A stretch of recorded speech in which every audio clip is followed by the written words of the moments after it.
चला तर मी आता एक छान असा पाळणा बोलत आहे, खूप सुंदर आहे।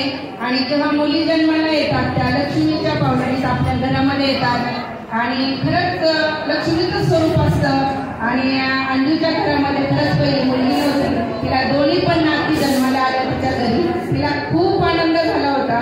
फोन करून तिने आम्हाला सगळ्याला खूप आनंदाने सांगितलं की मला दोन्ही पण नाती झालेले आहेत। आज त्या नातींचं खूप छान असं वारशाचं आयोजन केलेलं आहे आणि खूप आनंदात हे वारसं सादर होत आहे।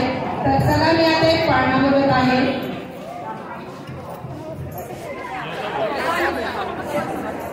देवीच्या मंदिरी घंटा गणगणी, हळदी कुंकाचा सोनं पाऊली। देवीच्या मंदिरी घंटा गणगणी, हळदी कुंकाचा सोनं पाऊली। सांग वेळेला लक्ष्मी आली, ऐकून साऱ्याची म्हणे हर्षरी। अमृत कुळात कन्या जन्मला,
बघणारा गौराळा